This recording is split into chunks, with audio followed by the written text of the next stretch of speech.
Hello guys, welcome to Pakistani real action. तो कैसे हैं आप सब? उम्मीद है आप सब बढ़िया होंगे और मजे में होंगे। मेरा नाम है मुदस्सिर। मैं मुबशिर। इन दिनों तो यूएन की मैं कहता हूँ बैंड बजा के भारत ने रखी हुई है। इतना यूएन को भारत झाड़ रहा है। हाँ भाई, क्या हुआ है? भारत के इशारों पर हिल गया यूएन।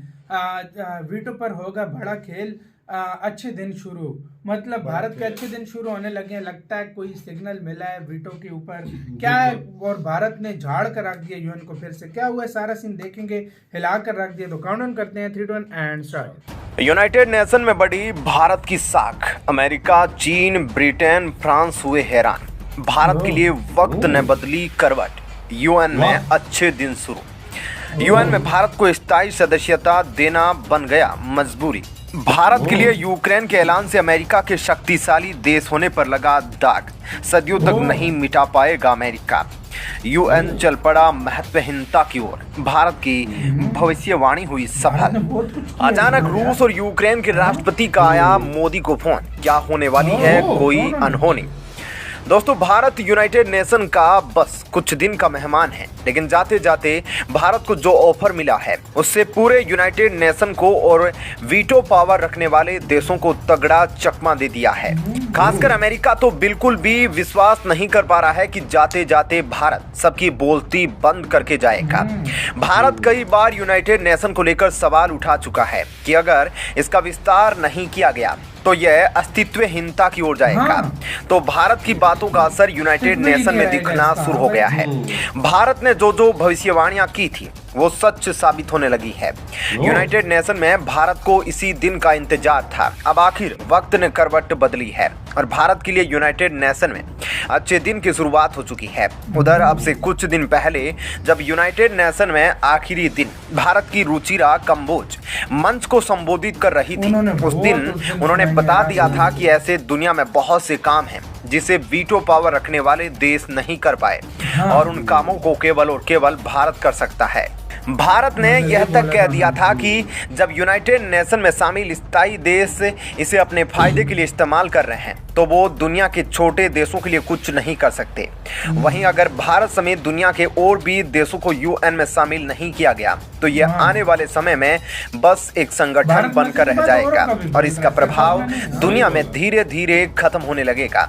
दरअसल अब उसकी शुरुआत भी हो चुकी है। उधर भारत के विदेश मंत्री पहले ही कह चुके हैं कि यूनाइटेड नेशन को रिप्लेस करने के लिए G20, ब्रिक्स जैसे संगठन पूरी तैयारी में खड़े हैं। लेकिन अभी तक भारत के द्वारा कही गई बातें यूनाइटेड नेशन में बैठे स्थायी प्रतिनिधियों को समझ नहीं आ रही है। उधर अब यूक्रेन के राष्ट्रपति व्लादिमीर जेलेंस्की का भी यूनाइटेड नेशन को लेकर विश्वास उठ चुका है। इसलिए अब भारत से युद्ध को खत्म करने के लिए गिड़गिड़ा रहे हैं। यूक्रेन के राष्ट्रपति जेलेंस्की भारत के सामने हाथ जोड़कर खड़े हो गए और बाहर से कह रहे हैं कि बचा लीजिए, नहीं तो अब सब कुछ खत्म हो जाएगा।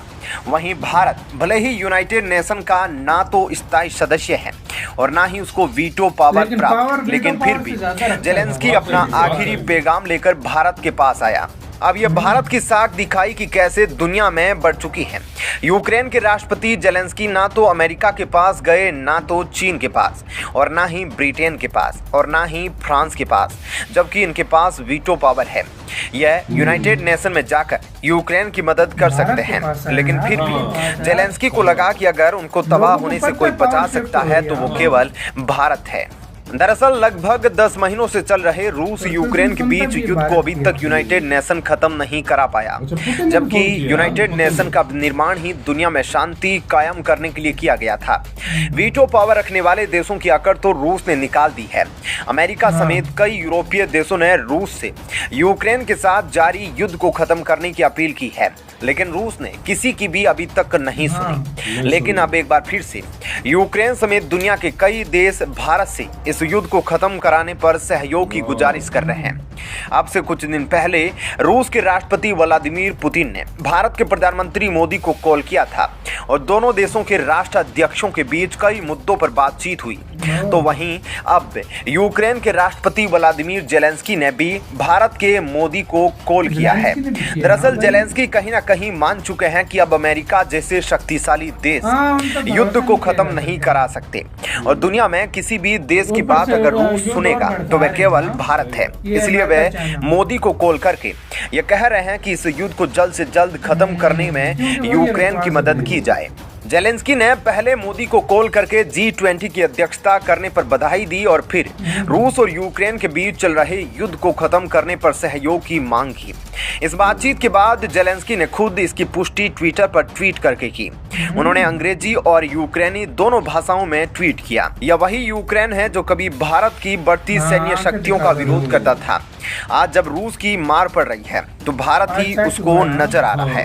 भारत जब अपना परमाणु परीक्षण करने जा रहा था तो यूक्रेन ने इस बात की आपत्ति जताई थी और कहा था कि भारत को परमाणु परीक्षण करने से रोका जाए, नहीं तो दुनिया के लिए बहुत खतरा बन सकता है। अब आप सोचिए, अगर उस दिन भारत अपने परमाणु परीक्षण को रोक देता तो आज भारत के लिए चीन और पाकिस्तान कितने बड़े खतरे होते।